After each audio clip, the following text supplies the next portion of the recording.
Hello, the Board of Trustees of Harris County Department of Education now convened in a regular board meeting on Wednesday, November 20th, 2019, in the boardroom at 6300 Irvington Boulevard, Houston, Texas at 1:03 p.m. I wish to extend a warm welcome to everyone present at this meeting of the Board of Trustees. As trustees, we are here to set goals, listen to reports from the superintendent, approve budgets, contracts, personal appointments, and make policy for the district. It is not the role of the board to make day-to-day operational decisions. The management and day-to-day operations of the department are the responsibility of the superintendent.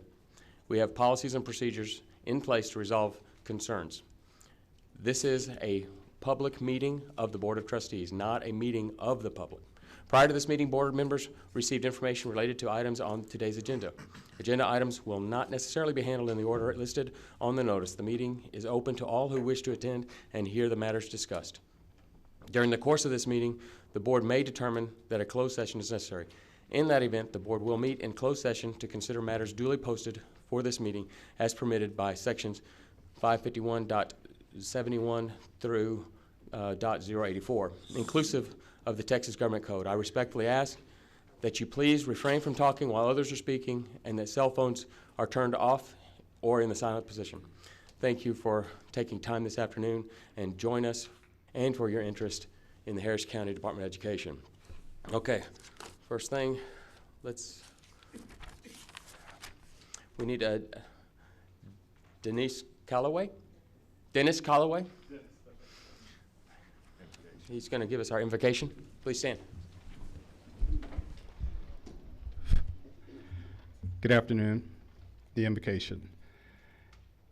We are meeting today to conduct matters of business, guide our hearts and our minds in the spirit of fairness, right thought, and speech. Import your supreme wisdom upon our activities so that our affairs may reach a successful conclusion. Thank you for being our source of guidance today. Amen. Yi Ren, she'll give us our pledges.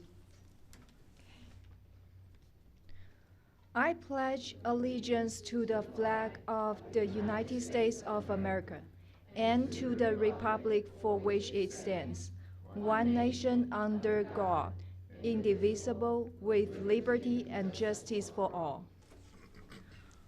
Honor the Texas flag. I pledge allegiance to thee. Texas, one state under God, one and indivisible.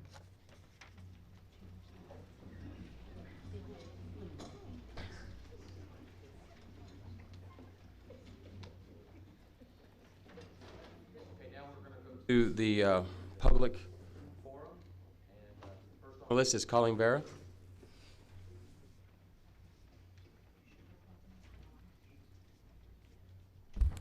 Good afternoon, Board. My name is Colleen Vera. I'm a retired Texas public school teacher, and I'm here today not about an agenda item, but to request an agenda item for another month. Hiring an internal auditor who reports directly to this board. Recently, the importance of an internal auditor was made really important at TSU. It was the Board of Regents and their internal auditor that turned the indiscrepancies that they found over to authorities to be investigated. It's really important when you're talking about public funds to have more than one set of eyes looking at the different things that are going on. So I think an internal auditor would be really helpful.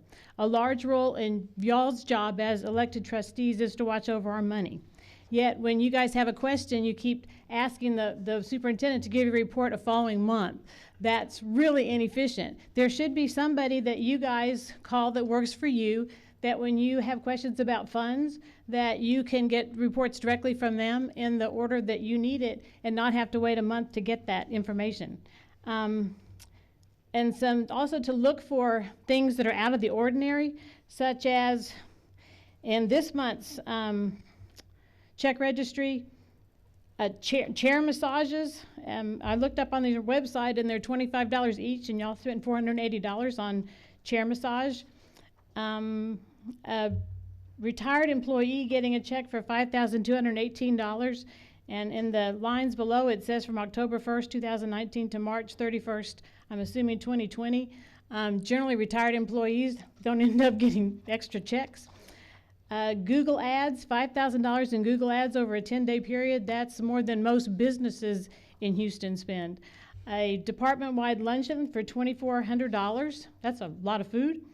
One luncheon ticket for $125. And my favorite was back in May. It was a check to a board member who hasn't been here for quite a few years, Deborah Kerner, for $303.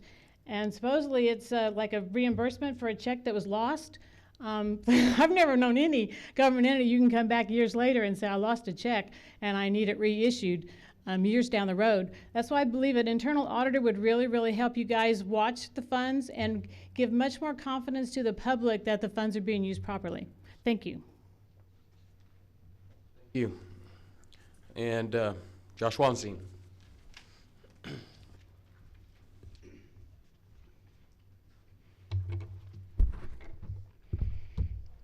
Mr. President.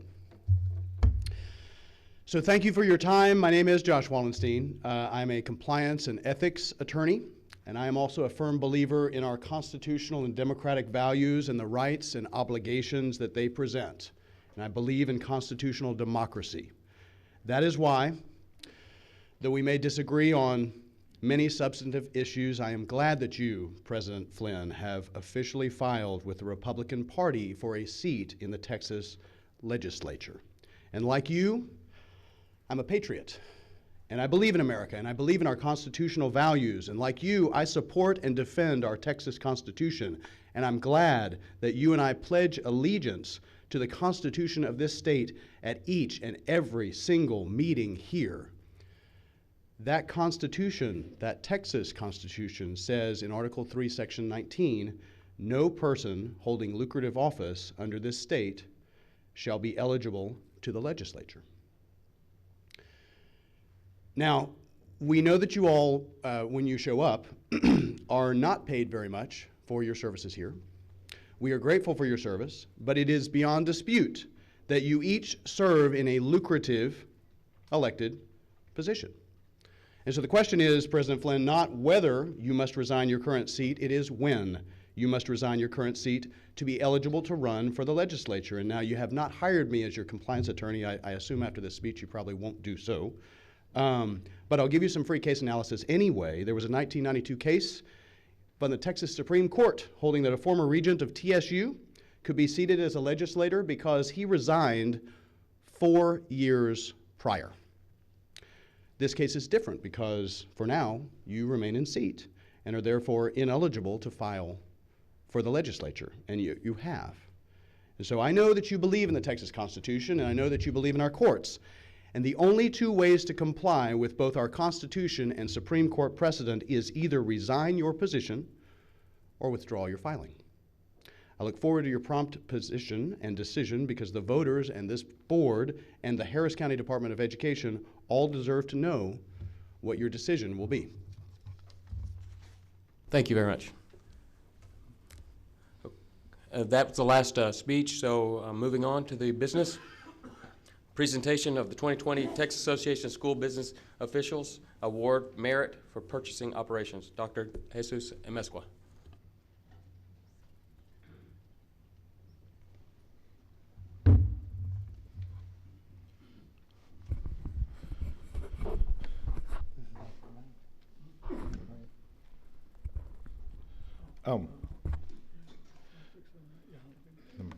The 2019, we received notice that Texas Association of School Business Officials has awarded and the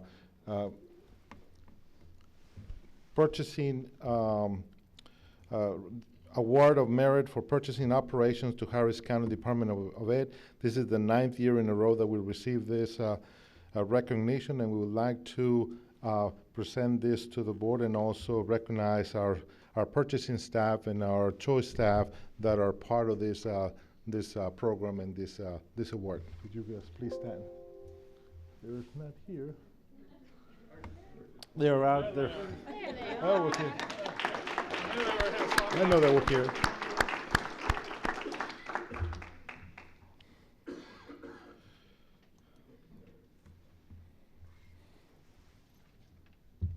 Wonderful. Good job, guys. And I guess you have another thing to go. Yes, we have actually two more. Stephanie?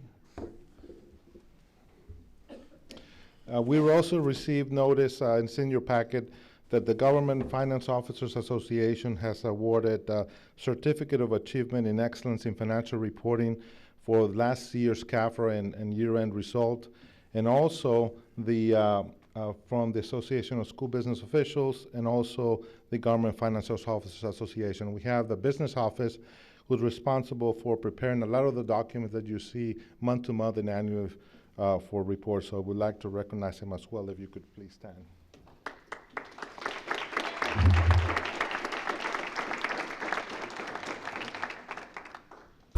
Thank you.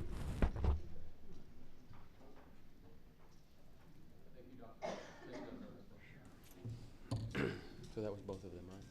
Yep. Okay. The annual update from the Center of Safe and Secure Schools. Julia Andrews. Good afternoon, Board President, Board of Trustees, and Superintendent Colbert. My name is Julia Andrews, and I'd like to present the Center for Safe and Secure Schools year-end report. May I proceed? Thank you. First, I'd like to introduce my team. You'll have to look at the picture because everyone is gone except one. Dennis Calloway is here, our grant manager. 2 are in a mandatory training, and 1 is homesick with a new baby. Thank you. Dennis, you want to stand? Thank you.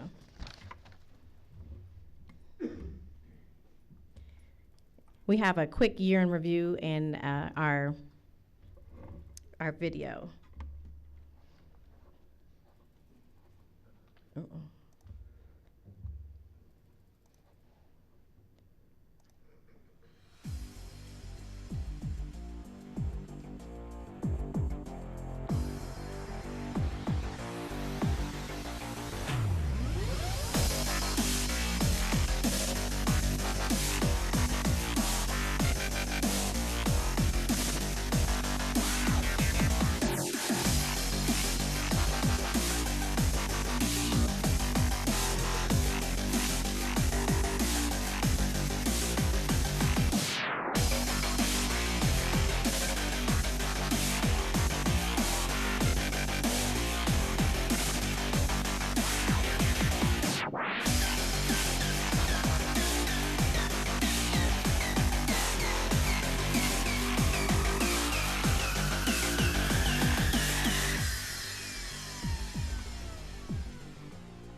Thank you, and that was our year in review and a few photos via video.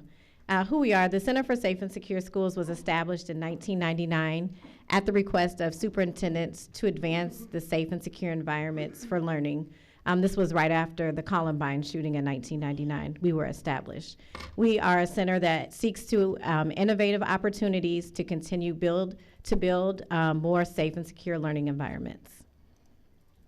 A few of our services available, and we are following the new House bill and Senate bill updates. We have our state mandated facility safety and security audits for Harris County schools and facilities. Ongoing opportunities to train through threat assessment, intruderology, active shooter, human trafficking, and restorative practices, just to name a few. And of course, trauma and resilience and youth mental health first aid. We serve a total of 33 district memberships, 25 are in county, and 8 out of county school districts here in the Houston area. Through professional development in county, we have served over the year 4,352 adults and 396 out of county through our professional development and our risk management teams. And we have quite a few new collaborative partners in the last year. Just a few include the Harris County Emergency Management, Harris County Sheriff's Office, City of Houston Emergency Management, United Way, Mental Health of America, and the Behavior Centers of America, the Houston chapter. Our trends and challenges going forward, meeting the safety and security needs of all districts with limited staff. We're a staff of just 5. Expanding our offerings through various media platforms such as webinars, and we are going to continue our partnership with national and statewide organizations to provide trainings for our districts. Our client satisfaction survey, we are very excited about that. At 91% are satisfied with our services. My goal this year is to at least hit 98%, so we're right on target. And our goals moving forward, our biggest one is to deliver strong internal support to HCDE, our schools and facilities, as well as our in-county and out-of-county districts. And that is my presentation. Thank you.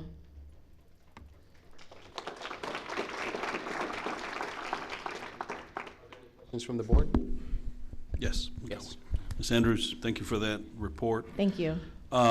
So is one of the things that you help coordinate are like active shooter trainings in the Yes, sir. schools? Okay. Do you find that the school district police are engaged? Are they taking it serious? Or Yes, we've actually had about 3, and each one we have more and more, and we're coordinating with the Houston Police Department, so they're actually going out to the districts. It's a little easier for us to go out to them than them to come to us, and so we are working with Crime Stoppers in the Houston Police Department to facilitate those active shooter trainings. Our next one is January 21st. in the outlying areas, do you work with the sheriff's office? We do. We just had our school safety forum in partnership with the Harris County Sheriff's Office, and Sheriff Ed Gonzalez was a big part of our planning and attended that with his officers. In my day job, I coordinate a contract with the sheriff's office, and I've heard some feedback from our deputies that in a recent active shooter training with one of the local school districts, that they didn't feel the school PD was as engaged as they needed to be, and it was just kind of concerning to hear that. And so I wanted to hear your perspective on that. Yes, so we can, I guess, talk offline and see how we can develop some more partnerships. I'm not sure which one that would be, but definitely we can help. Thank you. Thank you. Yeah. Next up is Research and Evaluation Institute. Darlene Bro.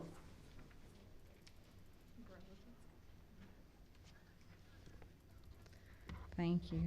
Well, good afternoon, Board President, trustees, and Superintendent Colbert. My name is Darlene Bro, and I am the proud director of the Research and Evaluation Institute. Would you allow me to introduce my team?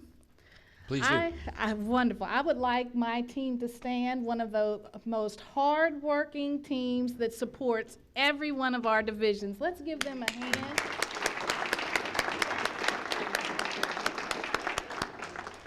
I heard a quote a while back. It said, "I am because we are," and that truly speaks volumes for my team. Thank you very much.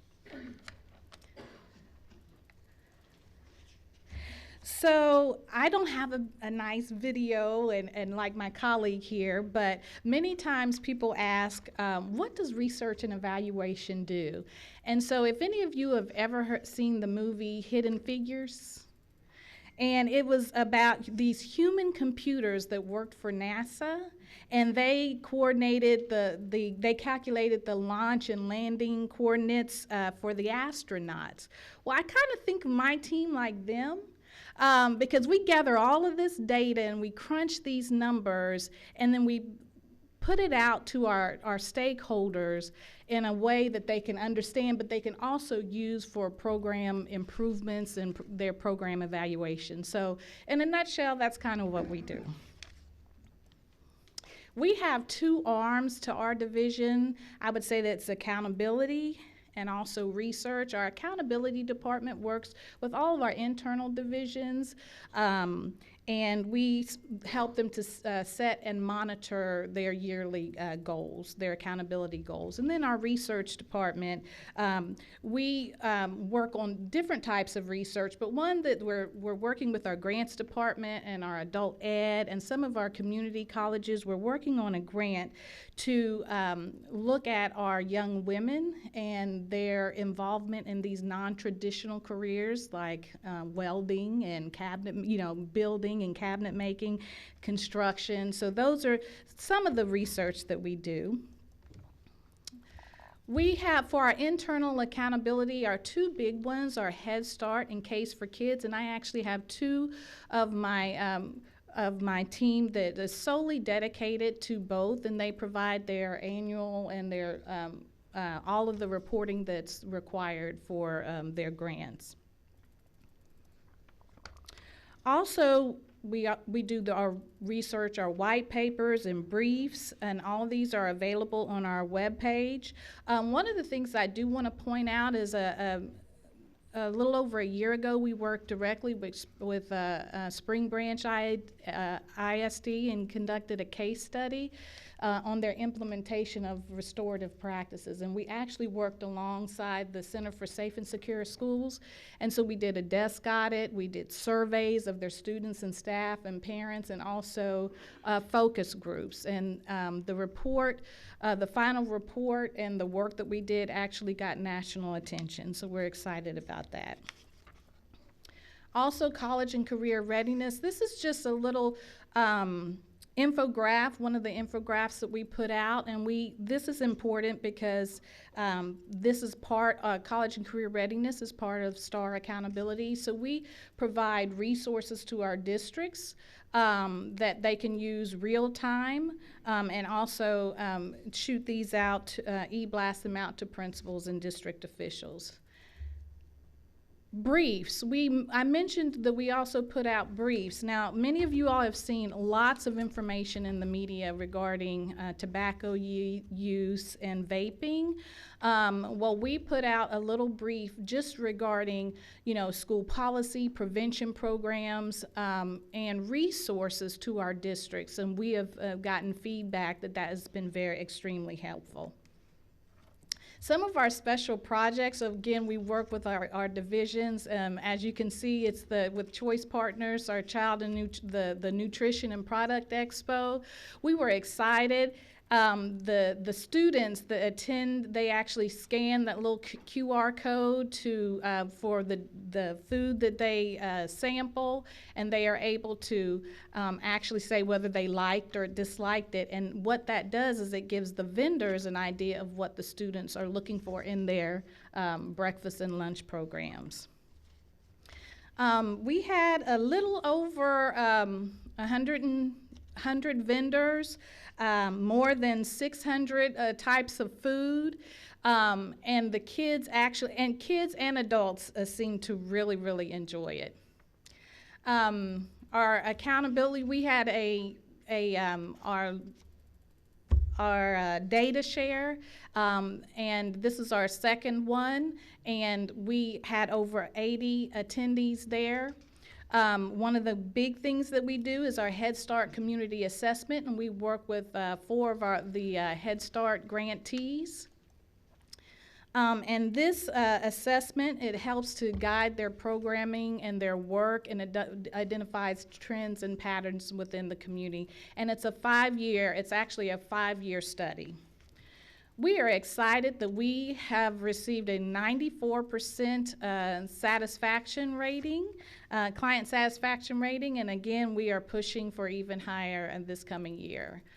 Again, some of our challenges, as always, just making sure that we are providing timely deliverables and informations to our stakeholders, working with our partners, making sure that we're balancing our internal and external needs, and increasing our visibility within the community. And that's it. Thank you. How many do you have on your staff? 8. There's a total of 8 of us. Okay. Yes. Thank you so much. Y'all do all this with 8 people. Yes, we do. Good work. Thank you. Mm-hmm. Any other questions? The next.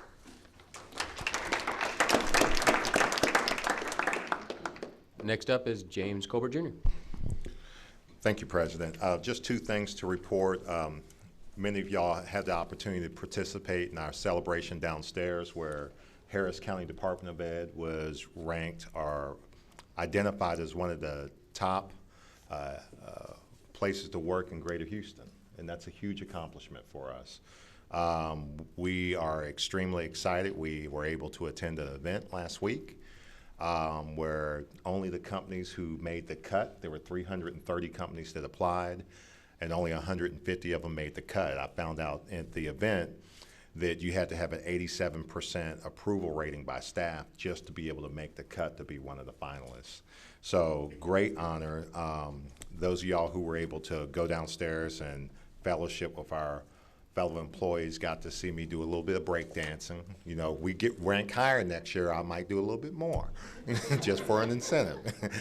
So truly an honor, and absolutely an honor to be part of such a distinguished company and business. So next thing I'd like to do is just bring everyone's attention that Thanksgiving is next week, and so many of our employees will be enjoying time with their family. This is a time throughout the entire state where many employees will take the whole week off, but just really important for our staff to enjoy their time with family and fellowship with them and get rested, because when they come back, there's still work that needs to be done. There is somewhat of a grind that happens between Thanksgiving and Christmas, and we need to acknowledge that and not take our foot off the pedal. So I hope everybody, including our board and our trustees, have a safe and a happy holiday with their family. With that, that's it. Thank you. Okay, there's no feasibility report, so we'll move on to other reports that the board members. Anybody go into any seminars or anything like that? Okay, I was at the TASB legal seminar back in November 1st, and a lot of things, we had some changes in the legislature, and I wanted to talk to those guys personally. Of course, we had the new forum requirements for people to be able to speak. They talked about that. They also talked about a thing called Team of 8. I don't know if we have Team of 8 requirements or not. I'd like to see what that. But they also said that they offer a HR review. And then there was one thing in particular, because we had I deal with lobbying.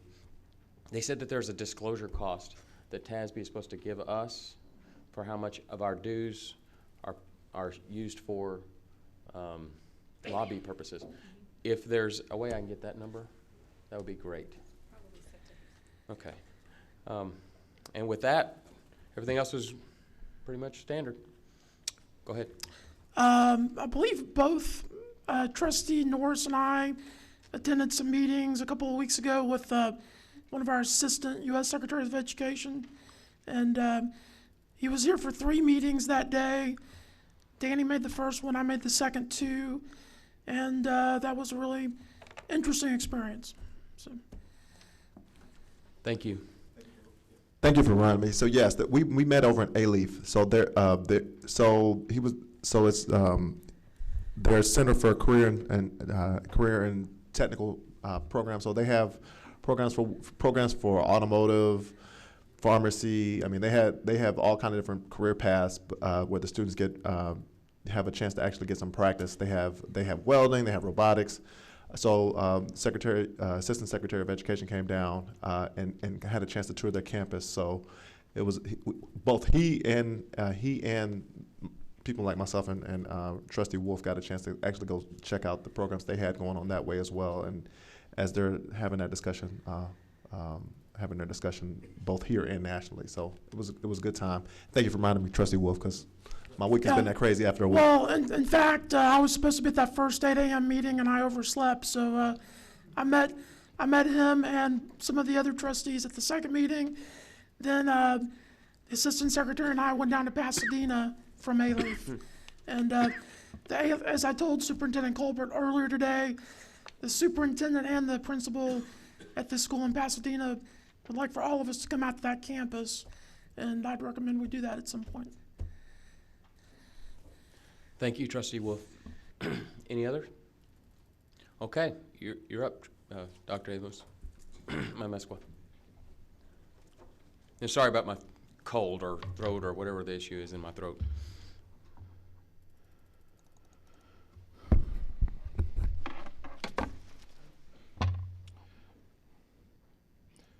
The first report of the highlights for October 31st, 2019.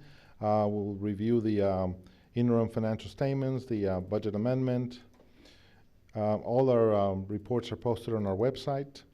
In the balance sheet as of October 31st, we have assets of $31,372,157, liabilities of $1,975,080, fund equity of $29,397,077, total equity and appropriated year-to-date of $31,372,157. Our fund balance is at $29,412,165. We have some a variance of $15,088 for the first 2 months. In the January meeting, we will present the fund balance and how we will end up as of August 31st. The ratios, being that the second month of the year, some of them are going to look a little funny because not all the data is in for the year, so it's only 2 months reflected here. And so we have what's the percentage of the fund balance of to general fund expenditures. We're at 301% versus 569% of a year ago. Again, we target that to be about 30%. Working capital ratio, we're at $29 million, the same as we were at last year, and we budget that to be about approximately $33 million for the year. Our unassigned fund balance ratio, we're at 72% versus 57% last year. We generally are about 87% at the end of the year. Our debt-to-income ratio, we cannot calculate that because we have not made any payments until February when we make our first payment. Tax revenue to total revenue ratio, we're at 0%. We have not collected other than $566 from last year. We will start receiving some of the collections here in the month of December, and then you'll start seeing most of them in December and January. Indirect cost ratio, we're at 4%, different than last year of 0%, but we're budgeted to be at 3% for the overall portion of the year. Fee for service revenue ratio, we're at 23%, which was a comparison of 29% a year ago. We budgeted that number to be about 44% at the end of the year.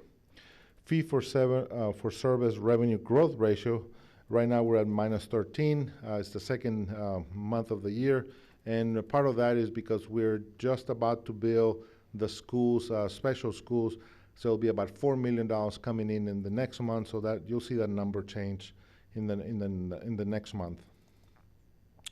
Our fund balance is budgeted, budget amendments throughout the first 2 months, there were none. Revenues for budget to actual, we're at 7%.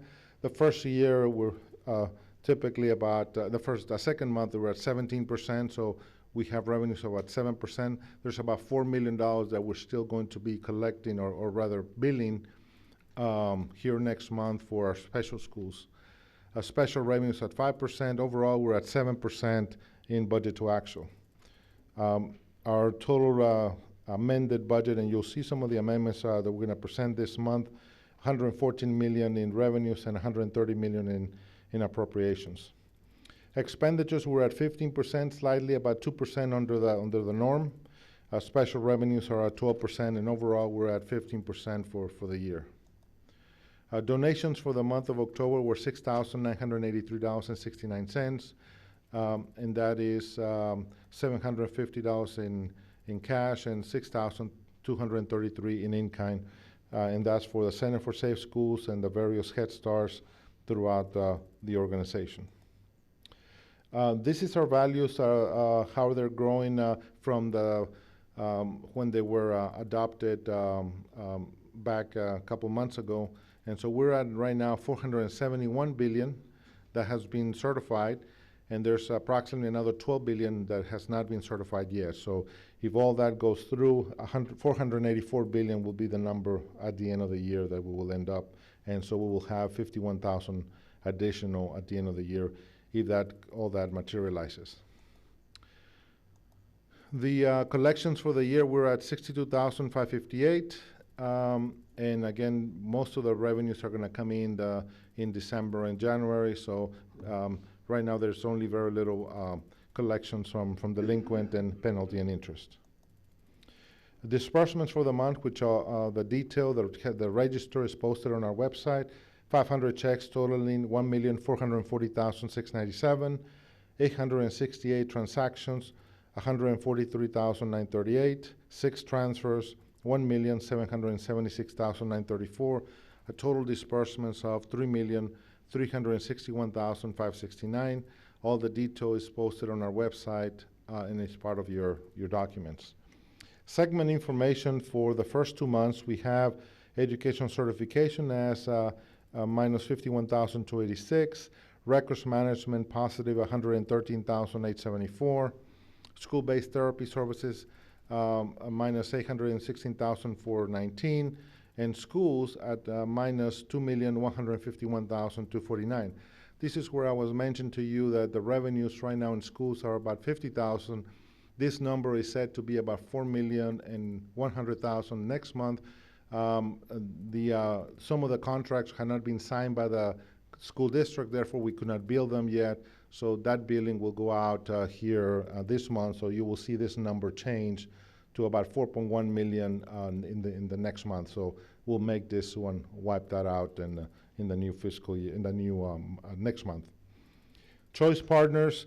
Holding steady at 63% benefit ratio, a benefit variance of 1,018,367 for year to date for the first 2 months. The budget amendments for the month of November, general fund 110,000, and then the special revenues $809,084.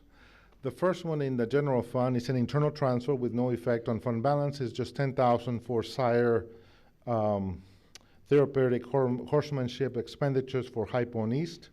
It's just a transfer between accounts. Expenditures of $55,000 for 2 additional school division positions. We will be bringing some additional revenue to the board in the next few months so that we can bring in some of that revenue for these 2 new positions. $55,000 to be shared by AB West and AB East. And then $47,456 transfers between accounts for digital education for expenditures. They're just transferred between accounts. They're just recodings between the Teaching and Learning Center payroll codes. So those are not amendments. They're basically just transfers. Scholastics Writing Program, $15,818. The reason you see them here is because it's a transfer between 2 divisions. And so anytime you have a transfer between two divisions, we have to present it for board approval. Again, an internal transfer for SIRE, and this is the 10,000.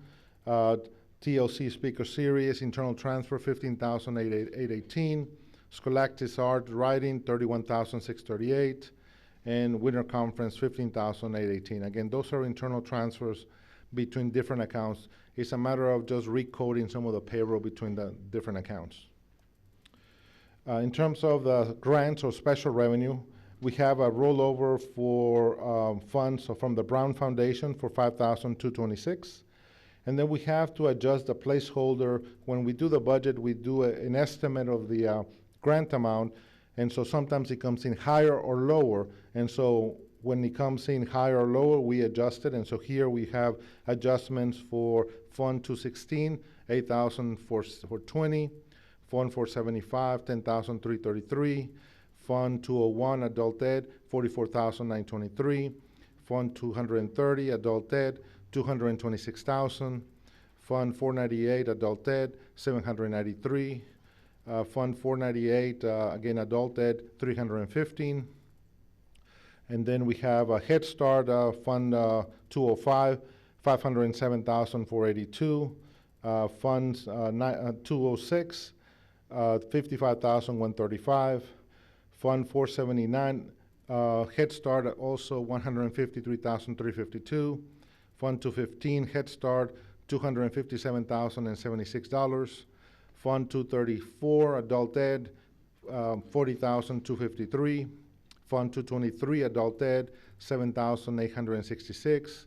And Fund 288, Case, $83,930. Those are adjustments to the actual grants that carry forward or that need to be either increased or decreased because they need to be, some funds have already been spent and so in the new fiscal year is a lesser amount that needs to be adjusted. In terms of our construction, we did not have a PFC meeting this month. However, year-to-date expenditures are $5,867,899. We have earned interest earnings of $452,177. Available cash is $6,820,558 as of October 31st. We have retainage payable of $205,705. You have listed all the payments year-to-date. The most recent one since last month was Weber Construction payment number 9 for $833,738. And so here's the project income to date as to how much is available, $6,579,229, and how much has been spent since 2017. The substantial completion date is January the 20th. And so the next item is the Educational Foundation. Yes? Do we have a percentage of completion? Percentage of completion in terms of, I have to calculate it for you. I can tell you out of the $8.9 million, we spend roughly $4.1 million, so it's roughly about 48% of the construction contract. But so, does that translate to what's actually built out there right now? No, not necessarily. This is just the building so far. Yeah, they haven't. Do you know the percentage? I'd say 70%. About 70% complete. Excellent. But they have not built everything yet, so we'll see the buildings coming through. It is on schedule at this time. The Educational Foundation, we have, as of October 34, $160,930, and in comparison to a year ago at the same time, just a difference of $30. I'm sorry, from a month ago. So there's only $60 activity there since last reported last month. Any questions on this report before I go into the investments? Yes, sir. Can you explain what those two $55,000 budget adjustments were way back? Yes. One is for I don't have the do you know Natasha, do you have the names of the positions? Yeah, occupational therapist and a compliance specialist. Those we will be bringing you an amendment for the revenue part of that in the coming months. Yes, and I should have included the name of the positions in the background.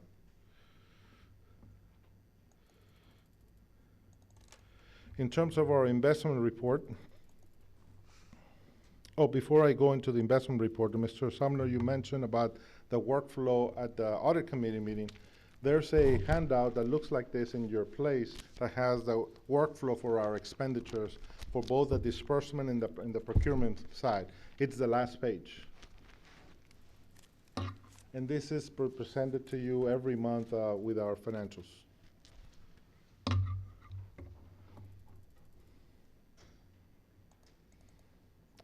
Okay, our monthly investment report as of October 31st.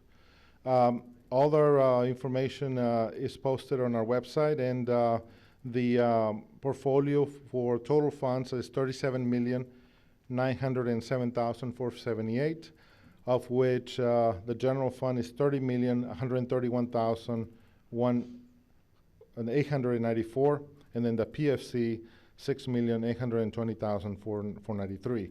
The majority of the fund, 76%, is in the TechStar. We use TechSpool, Lone Star, and Chase, and pretty much overnight, most of the funds as the interest rates climb. 98% in the PFC is the TechSpool, and 1.3% is in Bank of Texas. Comparison from a year ago, our portfolio is 4% higher than a year ago at 1,420,112. Pretty much is overnight 31,086,986. We've earned 99,664 in our general fund, and the PFC 26,556. Our yield is 1.89 versus the benchmark of 1.52. The rates have started to go up, and then the last month started to regress a little bit there, and so you see a decline of about 30 basis points there from a month ago.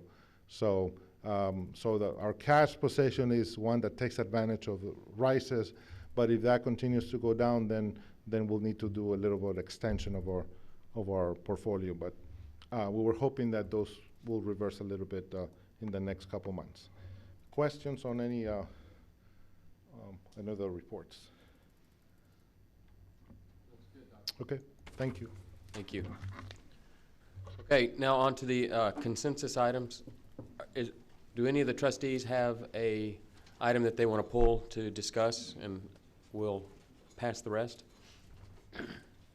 Going once, going twice? Okay. All in favor of the consensus agenda? Oh, need a motion? So moved. Second? Anybody? Second. Okay. Any discussion? Okay, all in favor? All opposed?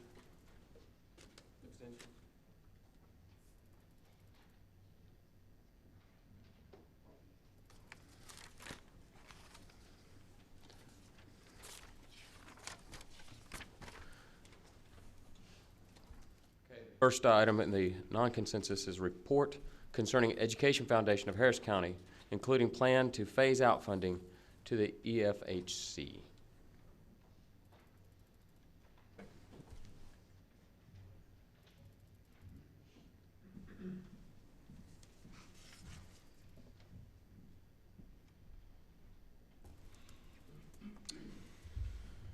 Thank you, President Flynn, members of the board. Last month when we met, we had an agenda item on there to discuss the Education Foundation. I think it was requested of the trustees to present to you a plan to phase out the supplemental support funding that originally started from the Harvey Relief Fund to go out to the ISDs in the form of scholarships, sponsorships, and supporting their foundations.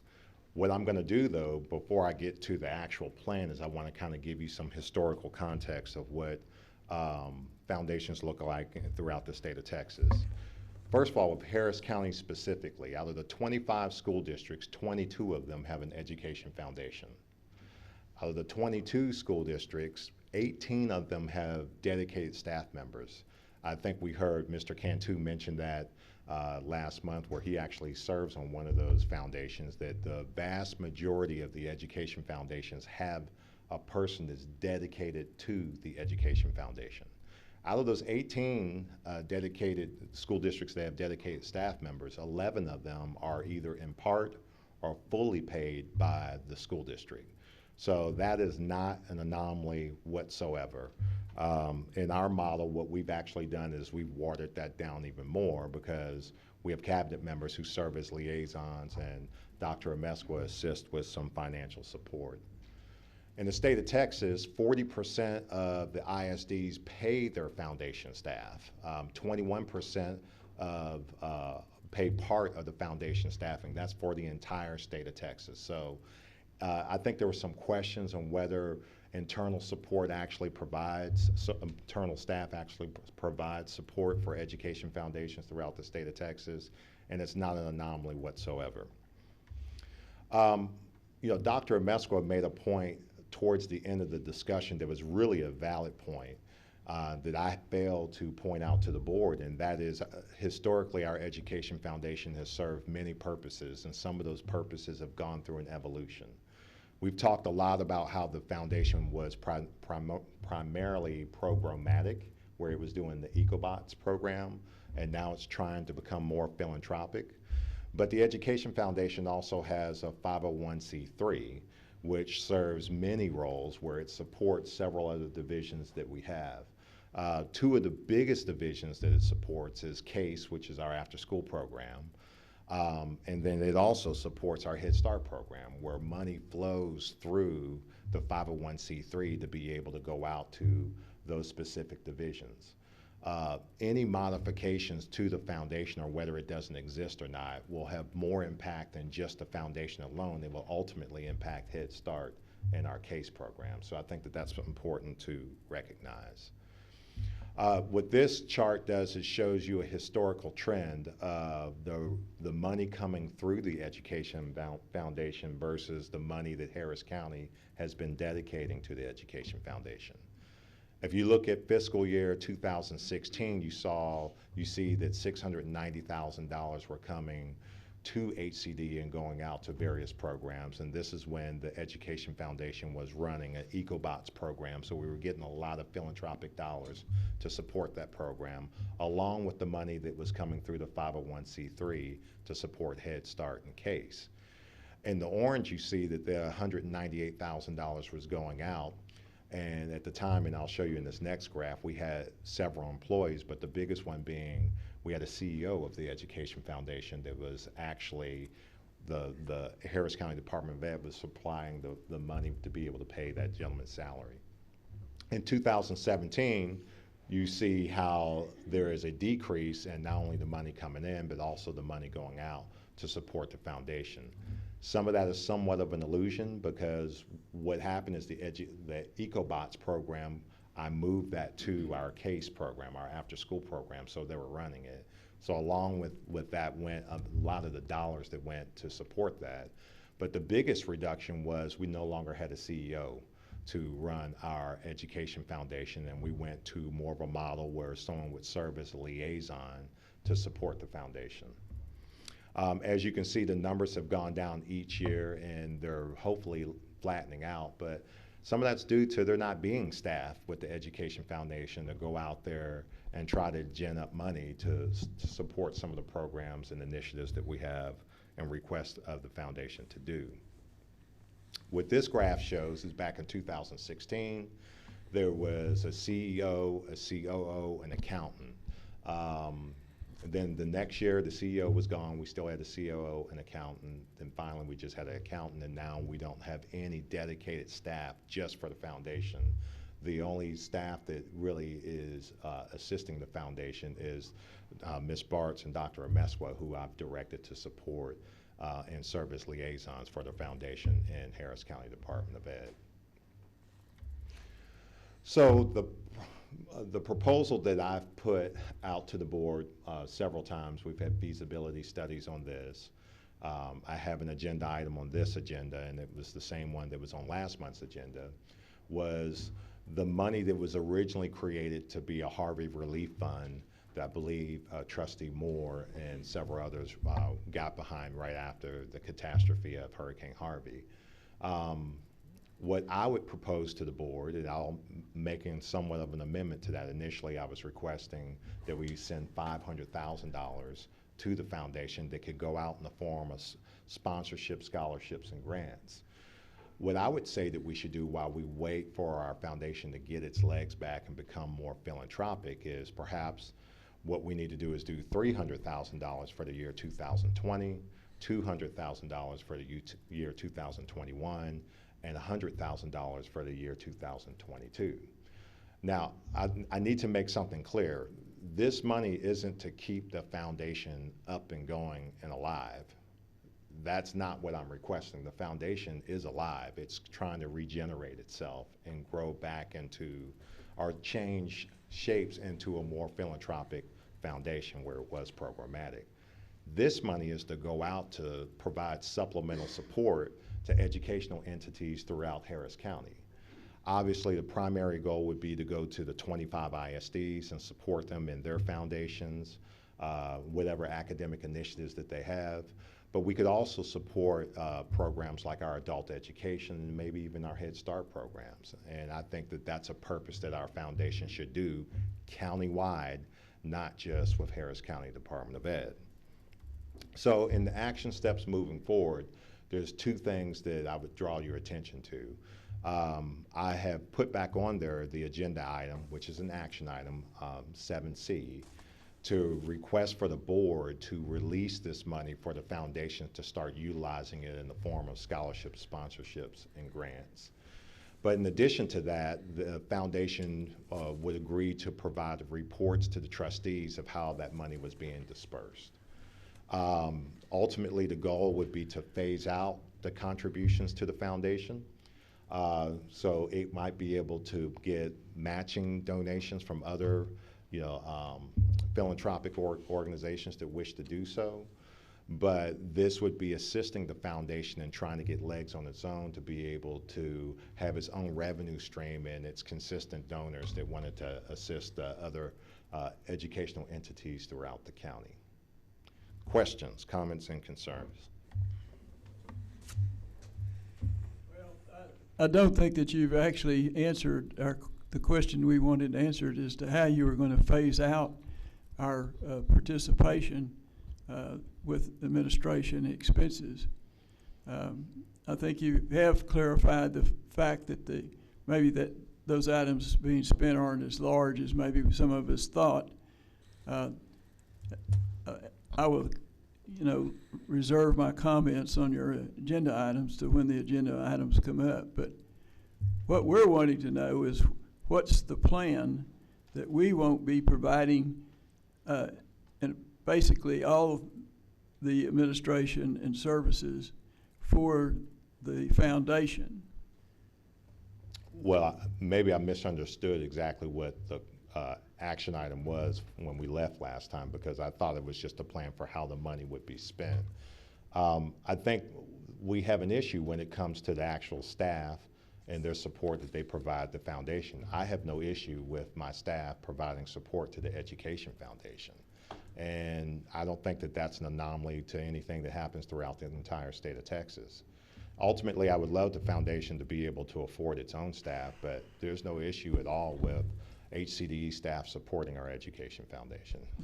Okay, it mentioned in the presentation was the fact that the foundation used to have its own accountant.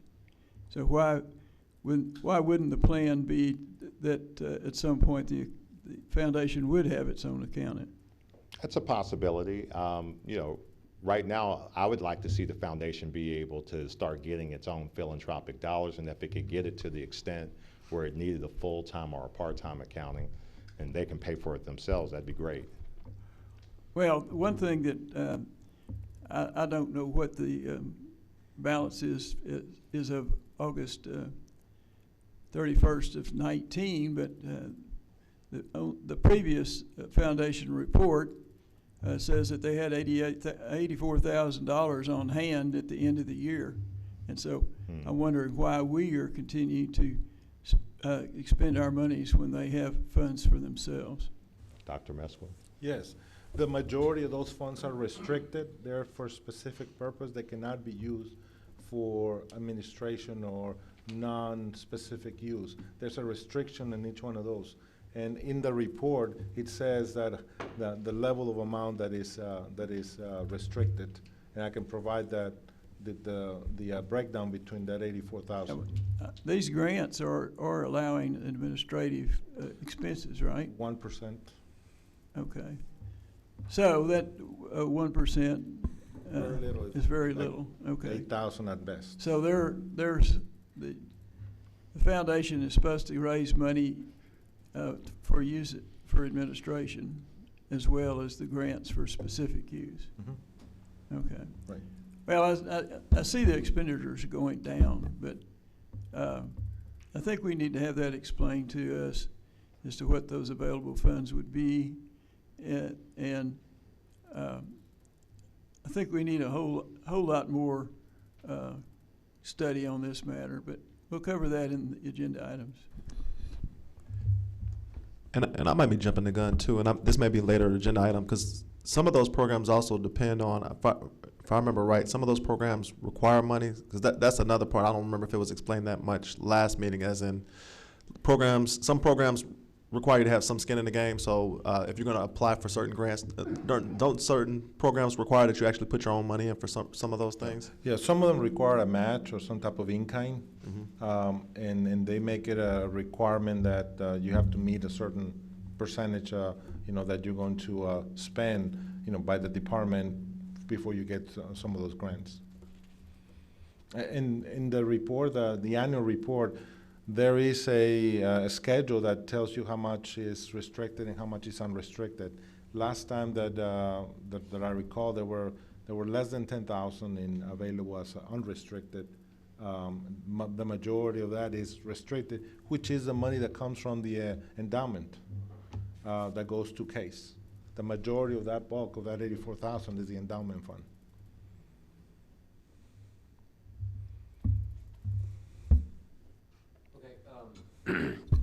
Did the dollars out that we just got that report include payroll facilities and accountant, or is that not part of that? That we absorb that as HCDE, and then? Yeah, it's only the time that Ms. Bartz and I spend, and it's very minimal. Typically, it's anywhere between 1 hour to maybe 2 hours a month. Okay, so that was the part that he was saying was included? Yes. Okay, yes. so is any of that in-kind contributions? We recorded at the end of the year the income contributions. We used to have an office for the foundation. We no longer have an office for them. We just basically have a file cabinet. Any other questions from the board? Yes, one more. I guess for the superintendent, mentioned that the endowment money that funds our after-school program. So is it fair to say that if we didn't have a foundation in our name, that we wouldn't be able to receive that money for our after-school programs? That is correct. It is a prerequisite of the grant that you have to have a 501c3 designation so they can award that to you.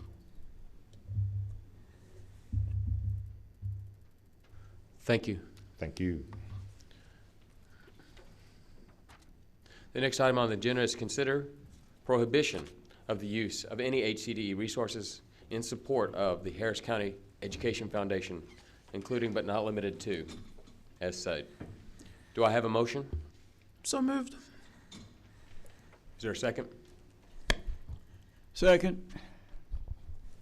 Motion has been made and seconded. Any discussion? Thank you, Mr. President. I'm still not sure I understand why we have this agenda item here, and it seems as though that I just can't wrap my mind around why an entity wouldn't want a foundation to even exist, because I see this action item as one that would make the Education Foundation go away. And it's not hurting this organization. I don't know that it's hurting anything. It's helping people. And this is almost like a poison pill to make it disintegrate and go away. So that's my first issue with it. My second issue is the overarching and, it's reaching into running the daily operations of the organization. How is it that the board is going to direct my staff what they can and cannot do? My staff reports to me as the superintendent. And I've read it before that every single board meeting we have, that our president reads a statement that says, as trustees, we're here to set the goals, listen to reports from the superintendent, approve budgets, contracts, personnel appointments, and make policy for the district. It is not the role of the board to make day-to-day operational decisions. The management of day-to-day operations of the department are the responsibility of the superintendent. But we have an action item here that is going to direct my cabinet members to what they will and won't do. And I do not understand it. So I have two issues with this. I feel like that this item is designed to kill the Education Foundation, which I've never known of this Education Foundation doing anything. We just said that the amount of space it's taking up is a file cabinet, and that I've delegated my staff to spend an hour. So that's my first problem. The second problem I have is we're on a slippery slope when the board can put an item on here to direct other employees, other than the superintendent, to what they will and won't do, which is superseding the authority of the superintendent. The Board of Trustees are responsible for supervising the superintendent. And if something's wrong, you deal with me with that. So that's my issues with this. Let me address this item.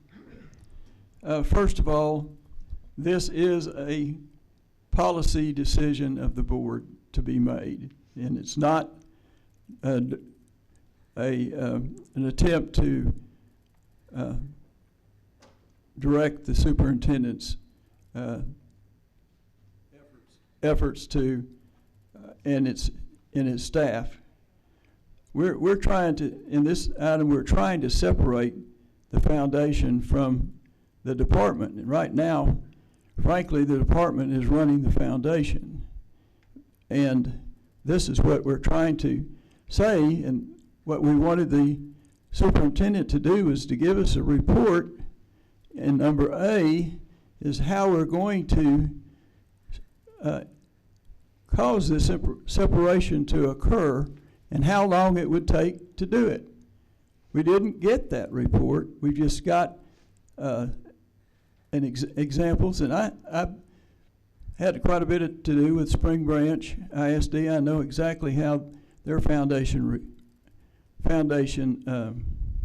works, and I understand that it's much easier for a district foundation to raise funds than it is for a county-wide foundation. But what we're trying to do with this agenda item is to have a plan as to how we're going to separate these two entities. Right now, the foundation is going out for grants, saying they're in partnership with HCDE, but we haven't ever, as a board, been asked to partner with the foundation in our day-to-day operations. We recently just got information about a grant request that says that the foundation is going to partner with Fortis Academy. We haven't heard anything about that. And what are they going to do for Fortis Academy? So this is just, the superintendent is correct. It may be a strict action, but he has not provided any information as to how the foundation would separate itself. And so I would like to give an amendment that this agenda item be tabled until next month, and then the superintendent can actually have time to do what we asked him to do. And I'd like it for it in writing as to what the plan is, what the resources of the department he would like to use. Right now we have one employee who apparently is running all the operations of the foundation, which I think may be okay. But we know that the department is spending more than a couple of hours a month effort, and they're spending dollars effort. And we need to know what the plan is to continue in the future. So I would like to offer to table this for one more month. Do you have a second? Mr. Wolf, if you agree, it's a friendly amendment. Sure. Is there any discussion with regard to tabling item B in the non-consensus? All in favor of tabling Can I get some I'm so sorry to interrupt. Just some clarification, Mr. Sumners. Is the motion only to table, or is the motion to table and to receive a report from the superintendent in writing what the plan is and what resources of the department that he would like to use? I think that's what I was agreeing to. Yeah. Let's make it a combination that we do need to get the report that we asked for last month. This question about Table it. We have discussion. Go ahead. I'm not sure why we're tabling this. I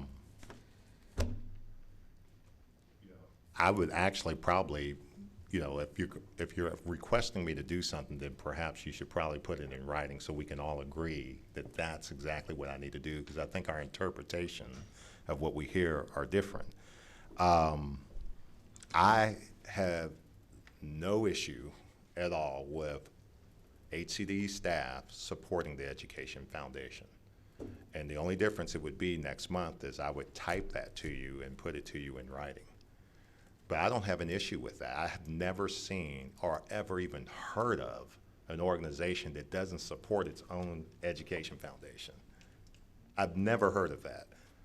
It is as if the foundation has done something wrong, which ours hasn't done anything wrong, but try to help people. And no one has even answered the question of why you would want to destroy a foundation that's trying to help people. I don't understand that. I think the motion is to table this. So my not question destroy. is why do we need to table an item to destroy the Education Foundation? Why do we need to table it? Why we need to vote on it now? I mean, I don't vote, but I don't know that we need to wait to do that. Well, I think a lot of the misinterpretation here is that you're saying we're wanting to destroy it, and I don't see that as being part of this whole thing. So, that's why maybe if we had it in writing, we could see, look, this is a good plan, and it's not trying to destroy the foundation. We can agree with that, but I agree with Mr. Sumners, Trustee Sumners, that I didn't get the information that I wanted to hear about what the plan is. I did catch, and I'm sure that's going to come up in a minute. You wanted $300,000, and then $200,000, and then $100,000. That's $600,000. That's what I heard, and I think it'd be better if we had a plan. Well, in reference to tabling the item, we have two issues that I think that we need to sort out. We have the issue of the original request of the money coming through the foundation to support educational entities in Harris County through scholarships, grants, and sponsorships. That's one issue. The separate issue is the support, the internal support that HCDE is providing to the foundation. Those are two separate issues. And so in reference of tabling and with this agenda item, I have had issue that the board is overreaching its boundaries and telling me how to delegate my staff and their responsibility. That's a whole separate thing than from voting on whether the $300,000 goes through the foundation. There's two different things. Comment here. You say you're confused about what we asked for. Read that statement in A above. Report concerning the Education Foundation in Harris County, including plan to phase out funding to the EFHC. Now, why isn't that clear to you as to what we were asking for? And we've faded out the funding. $300,000 the first year is $200,000 No, the second you year. didn't phase it out. Okay, It phased okay, itself okay. out. Why don't we address those comments to me and not banter back and forth? Thank you. So to the tabling of the item, I'm not sure why we need to do that, but I would be happy to be able to communicate this probably through writing, and I think it would help both sides to have a better understanding of what the expectation and articulating I points. call the question. Okay. Well, let's not call the question if there's no more discussion. Let's just vote. Okay. Any other discussion? Seeing none, all in favor of tabling and requesting a written report with regard to the same language as A, which is phase out funding to the EFHC. All those in favor of tabling it, please raise your hand. All those in favor of not? Opposed? All those opposed? All right. All right. Motion fails. We're back to considering the prohibition on use. Is there any discussion with regard to, Call the question. if there's Don't no need to call discussion, it. we don't have to need call the question? Okay. Don't need to call it. Okay. All in favor of? There's no motion. The motion was there, yeah. The motion was tabled, and the motion to table was not there. Yeah. Oh, you're saying that they did the friendly amendment thing? Yes, Okay. and so Okay, there's is no there a motion on the floor with regard to consideration prohibition as in discussed in item B? I withdraw it.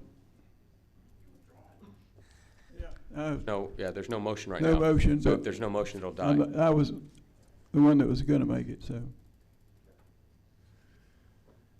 Seeing no motion, moving on to the second one. Discussion and possible action regarding HCDE providing funding to the Education Foundation of Harris County.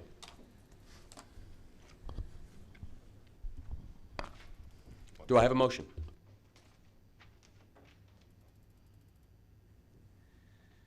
Seeing no motion, item dies. Next item. Consider approval to amend CH Local FY 20 expenditures approval list to add quality security systems. Do I have a motion? Moved. Second. Any discussion? Seeing none, all in favor of item D?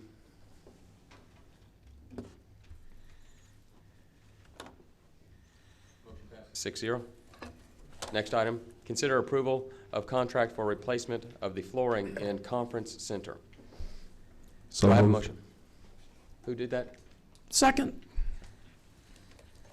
Any discussion? Can we get some information about this?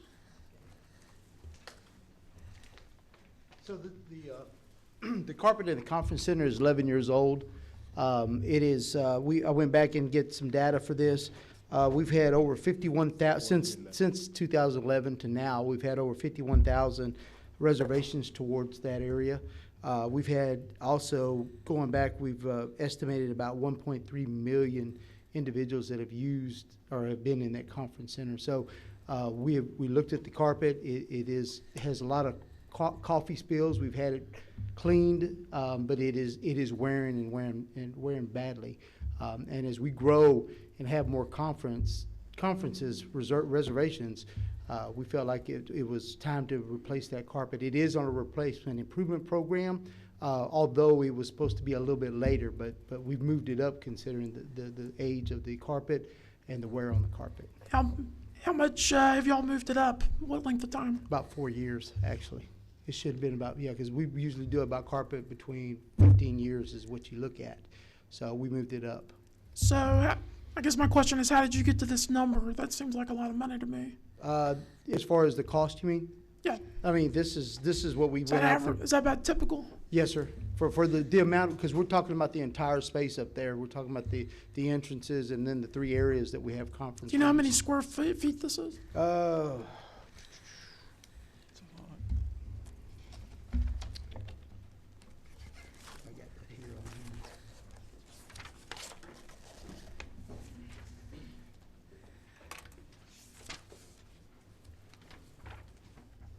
Looking on their quote here. I guess the better About question is, 16 yeah, Go ahead. It's about 1,600 square feet. okay. It's gotta be way. Well, that's probably 16,000. I miss it 0. Hey, let me clean these glasses real quick. That's a problem.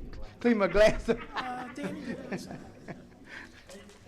200, it's about 80 feet, I think. It's probably more, a little bit more than Yeah. 200. Yeah. 16 and 20,000. Yes, sir. thank you. Yep. Any additional discussion? Yeah. Seeing none, proceeding to vote. All in favor of item E, please raise your hand. Any opposed?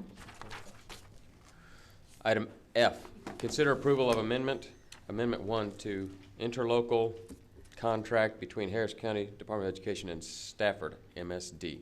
Do I have a motion? So moved. Second. Any discussion? I'd like to get some more information on this. These are for business services that we're providing to Stafford Municipal. They did not have a CFO, so we've been providing technical assistance to them. So, Jesus, do you go out there often yourself? But every other day. Oh, wow. Are they going to reimburse us for this? Yes.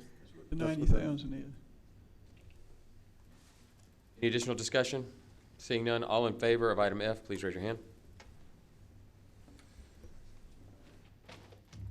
Item G, consider approval of the one full-time equivalent occupational therapist position and one full-time equivalent compliance and technical support officer. Do I have a motion? So moved. Any discussion?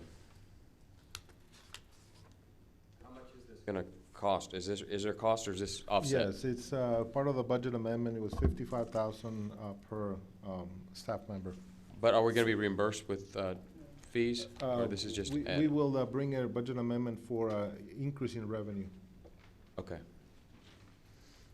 Any other discussion? All in favor of item G, please raise your hand.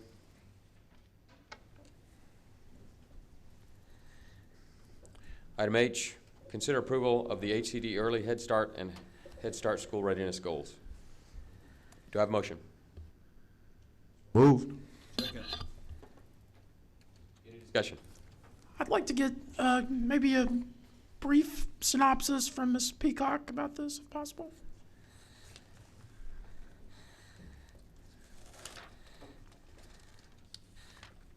I told you I wanted to hear from you today. You did. Good afternoon. As a part of our accountability for the Head Start program, we are responsible for setting goals for both our infant and toddlers and our preschoolers and have learning objectives for them, and then work to measure those. And it's one of the things that Dr. Bro was talking about today, that they work with us to help to respond to our accountability goals. So we gather data 3 times a year, beginning of the year, middle of the year, and end of the year. And our measure of success is based on the amount of growth that we see on the students. And so while we teach lots of concepts and we teach lots of different goals, we have chosen these goals to focus on for reporting. Ask you a question. How much do these goals differ from last year's? The early Head Start goals are the same because we need to keep them a while to see so we can actually look at it from year to year. There has been some adjustments in the Head Start goals because we changed our assessment tool to CLI Engage, and so your measurements have to line up with your assessments. And so it's the bottom 3 goals that we made adjustments to on the Head Start. So like you can't have a goal to count from, so let's go with children will recognize 1-digit numerals, identify common shapes, count sets of up to 15 using one-to-one correspondence, perform basic adding and subtraction operations, and rote count beyond 20. Well, if the assessment doesn't actually assess to see if they can count rote from 1 to 20, then you have to adjust the goal. I think originally we may have been like to 30 or something like that. So we adjusted it to match with the assessment tool. Would you like to tell us what CLI means? It's on the University of Texas, and it's the funding that came from the state of Texas for the University of Texas. And I'm going to just be honest, I can't give it to you right now. I can't remember exactly what it means. You've proved my point. I'm not stupid. No, you're not. It's too many acronyms in Head Start. I completely agree. Ms. Peacock, you had mentioned earlier that either this year or next year we're celebrating 25 years? Yeah, we're 20. We're coming 20. up on 20 years, yes. All right. Thank you. Thank you. Thank you very much. Any additional comment? All in favor of item H, please raise your hand. Item I, consider approval of a 36-month lease for copy services with Xerox Business Solutions Southwest. Do I have a motion? So moved. Second. Any discussion? All in favor, please raise your hand. Item J, consider approval of payment in lieu of tax agreement with Seaboard International, Inc. Do I have a motion? So moved. Any discussion? Yes. My normal question, has this already been approved by Harris County? It's in the process. The amount of the tax is only $414. Yeah.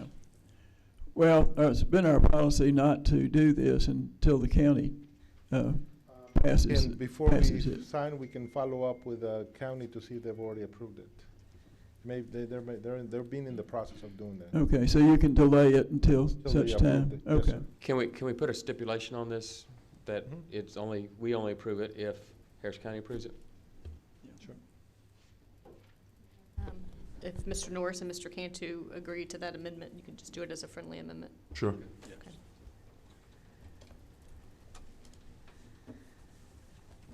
All in favor of the payment in lieu of tax contingent on Harris County approving it? Raise your hand.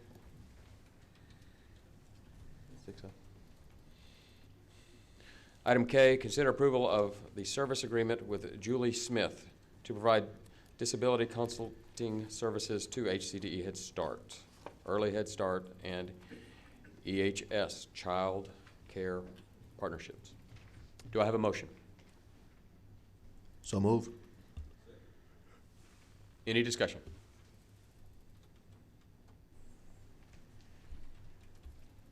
Seeing none, all in favor, please raise your hand.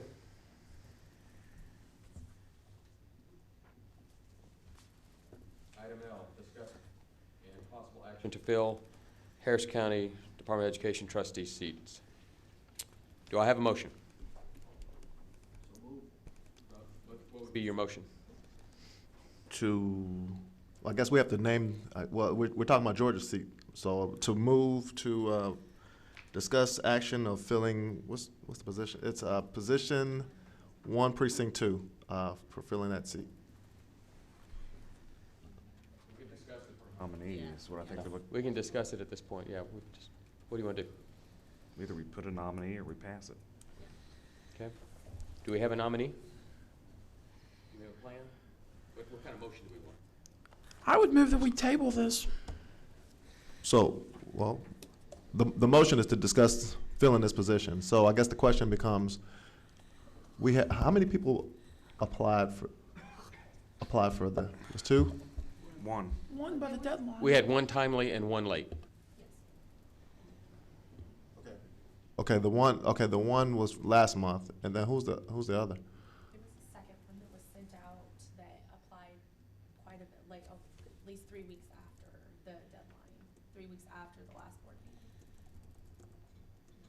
meeting. No, there was Marvin Morris that Well, did he submit an application or did he just call you? he submitted an email that I forwarded. I don't think he submitted an application though. Well, if we don't have a motion to put him on the table, let's continue on with either whatever you want to discuss or put a name out.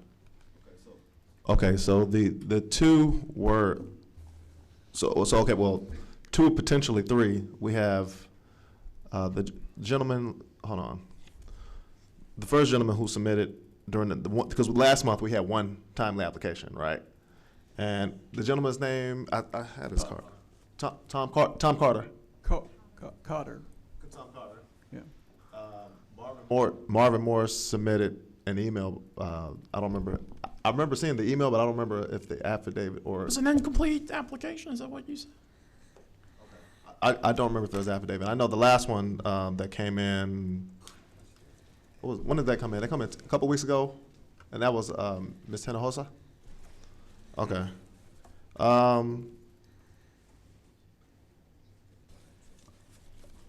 So I guess the question goes to the board. I guess is, are we looking at filling? Did we ever get an AG opinion? We ever get an opinion back from the county attorney on? The or the, I'm sorry, the Texas AG on whether, what's The the? application of the 180-day rule, we have not received the opinion yet. It's Okay. still pending. So the only thing that's new would be Ms. Hinojosa's application. Are you proposing her as a nominee? Sure. Ms. Do we have a second? I'll second it. Any discussion? I'm sorry. Discussion is that she didn't comply with our requirements. Amy Hinojosa, by the way, for the record. And say that again, Don, I'm sorry. You said the discussion was she didn't apply by the deadline? We don't have to have a deadline to submit names. We No. don't have to have any of that stuff. We can submit names, or we can actually create a process to find people to submit names. We don't have any restrictions at this point. This is what this discussion is about. Correct. If the name has been submitted and nominated and seconded, and we're discussing that item right now, or we can just go to a vote. It's the only thing that's new since last month. That's why I'm saying. It's last month. That's the only thing that's changed since last month. So my issue is, and I did meet Ms. Hinojosa downstairs, is I don't have a resume, and I'm not really, I don't know anything about her other than I met her a couple of minutes ago. So I don't feel comfortable voting in favor of anybody, really anybody in those circumstances. I just don't think it. I think if we are going to consider her seriously, we need at least a resume or something like that. I think that would be reasonable. Any additional discussion before we go to the vote? And that's in the email. So if we do table, that's fine. But I don't know. It's in the email from.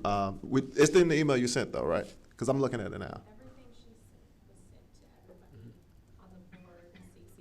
I don't think I received it from you. I think that went to the committee.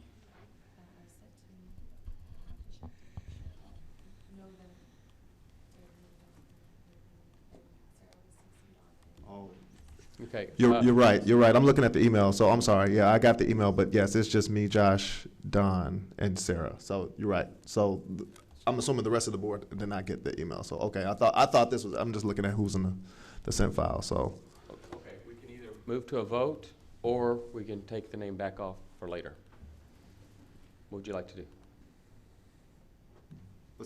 It sounds like nobody else got the email. So if the rest of the board wants to see her, it sounds like the board wants to see her resume before they have a chance to vote. Is what it sounds like. Are you withdrawing your motion then? Can I rephrase it then? Well, can I make a friendly to? I'll tell you what. Just to clarify, I'll put this agenda item back on next month, so we can have the same discussion next month, and then we'll all be informed. Can we agree that the position is open until filled, so that an applicant isn't labeled as having submitted late or? Right. That was part of 2 meetings ago, I believe. We said it. We don't have to set a procedure. We can bring names up, and whatever information, you bring a name up, we want information. As trustee brings it up, you can sit there and say, hey, I want a resume on this person, I want reasons. And we don't have to set up a procedure. Just like right now, you brought a name up, you second it, we can vote on it. Or you can withdraw, and we'll just get the information and bring the same agenda up next month. Talking for yourself instead of for the board. I think I don't have a problem with having open submissions, but I think that whoever submits has to comply with our requirements as to the documentation that they need to provide. We haven't set up any documentation. Wait a minute, documentation Josh. yet. Yes, we have. We're not going to change the documentation requirement just because you want to open it up. We had that expired. Okay, but I'm saying is that I'm not going to vote for anybody that doesn't meet that documentation requirement. Nor will I. I think we need to continue it. We can open it up to anybody. I think that's fine, because Danny and I both thought the original situation wasn't workable. So open submissions until somebody's approved, but they have to provide the documentation, the letter. Right now, We've got a motion on, I understand, you're getting ready to set up another motion. Right now, we have a motion on the floor with regard to Ms. Hinojosa. Okay, so,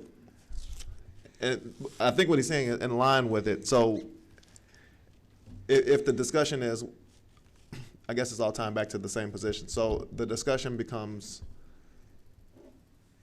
wait a minute, if I withdraw the motion, then we go back to Discussing. discussing it's the same procedure. item though. No. Right now, you've got a motion of a name. Okay.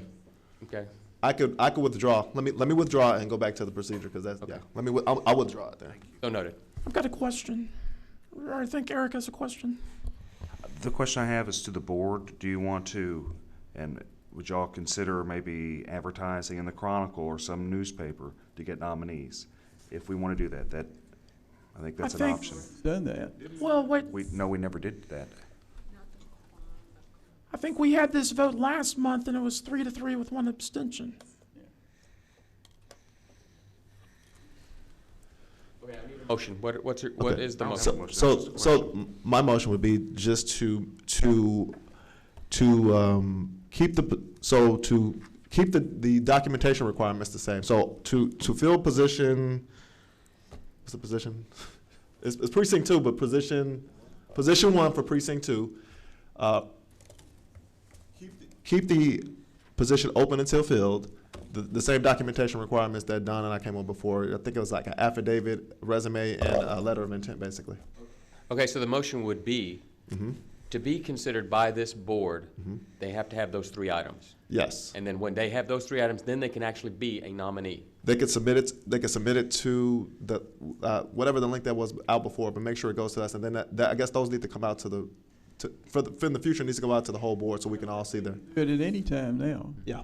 Yeah, would be your motion. So we're just basically restricting as opposed to just a name. We're going to add the three items to say, in order for it to be nominated by us, we need to have those 3 items in place by agenda being up in the agenda, or like, I mean, what if they gave us that information at 12:55, and then we bring up the name? I mean, that would be legal. What I'm saying is, do we want to put a time certain to receive those 3 items with your motion to have those 3 items? No, because that's the issue we ran into last month. We had an expiration, and now we're fussing about whether it's expired or not. So I guess the point is, so like Ms. Hinojosa's, hers is in. It's just a matter that nobody else, only a couple of us saw it. So she would be one. I guess Mr. Cotter still is.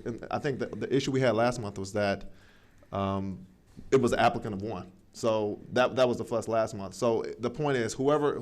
So it could be Ms. Hinojosa, Mr. Cotter, and whoever else. By next meeting, we get a chance to actually see their whatever their 3 forms of documentation and compare them and see if anybody is the best fit for the board. Would you add to your motion that they would have to be received at least a week before the board meeting?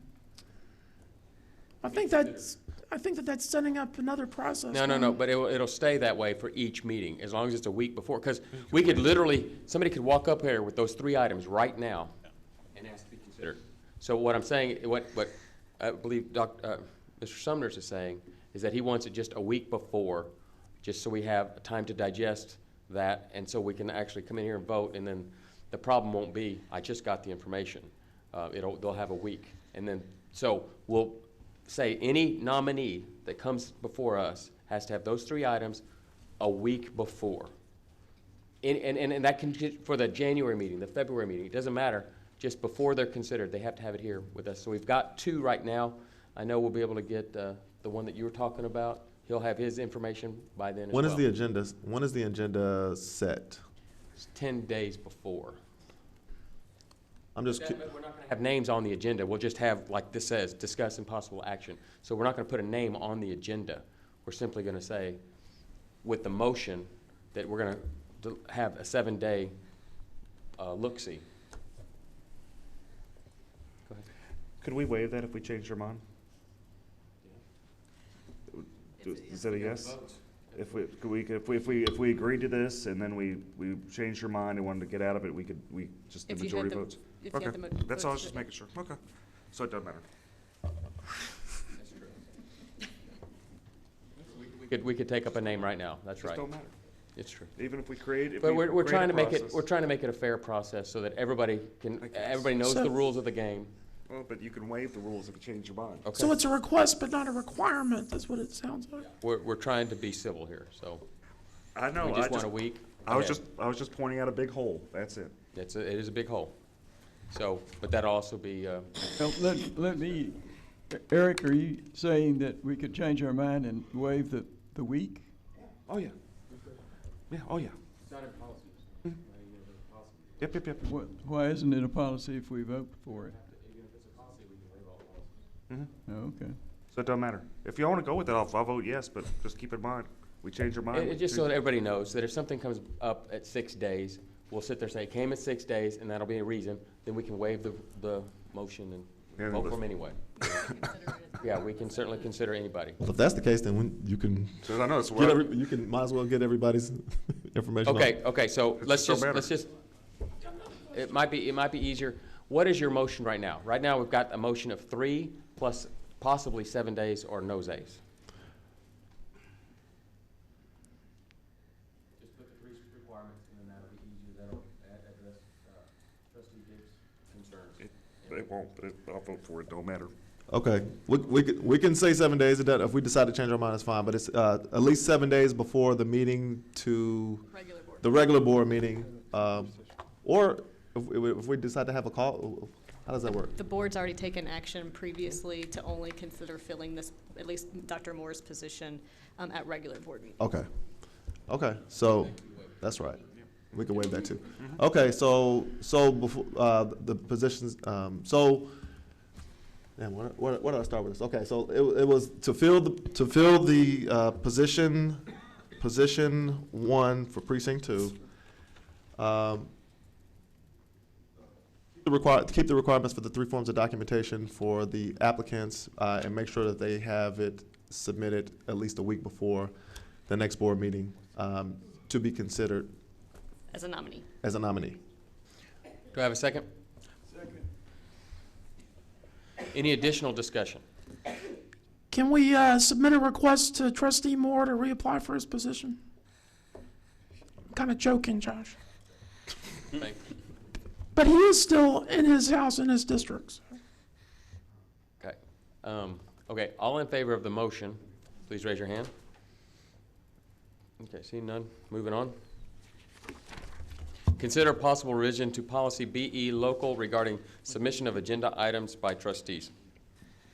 Okay, I submitted this because we keep running into, we get the agenda 10 days before, then we have like a few hours to digest before we have to make an immediate decision as to whether or not we want to have another agenda item. So what I would like to do is get the policy committee together to come up with a policy that would allow some more flexibility in that policy that we have that's midnight at 10 days before. You're the only one that gets it then. Okay. So y'all don't even get it until? No. I've got a question. Nobody gets their agenda except myself?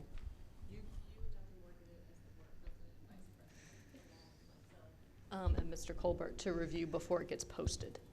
And then the board receives the final posted version.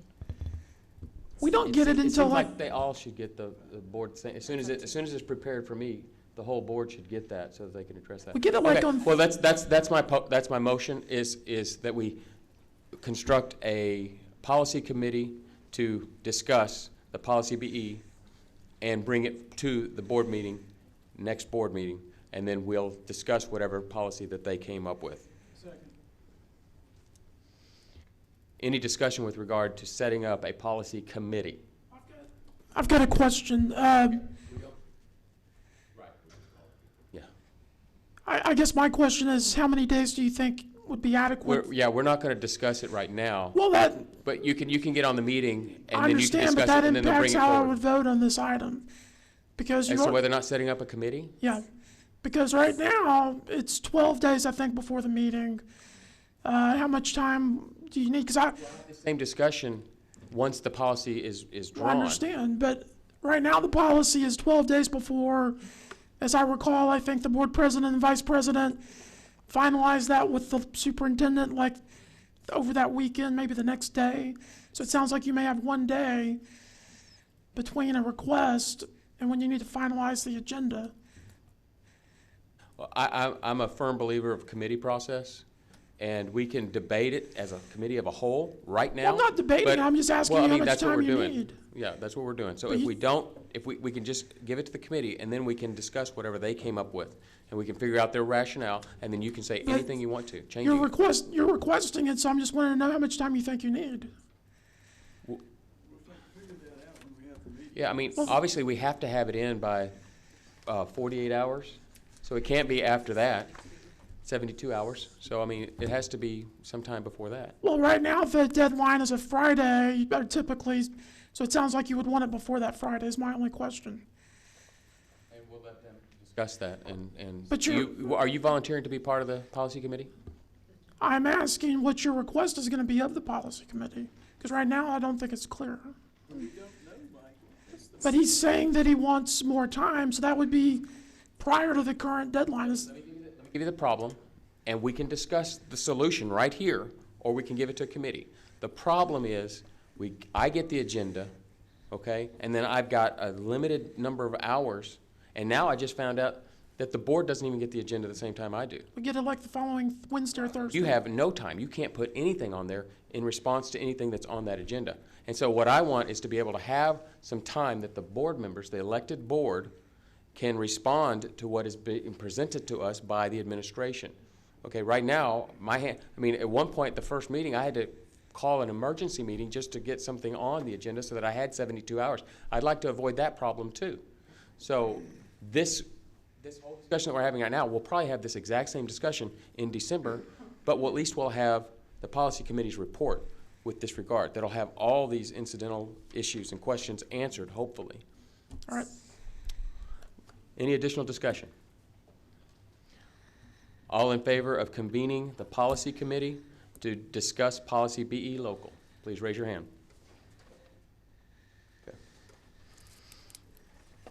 Okay, it is now 2:48, and we are going to go into executive session under Texas Government Code pursuant to any and all purposes permitted by sections 551.001 through 551.084, including but not limited to 551.071 and 551.074. It is, I've said it.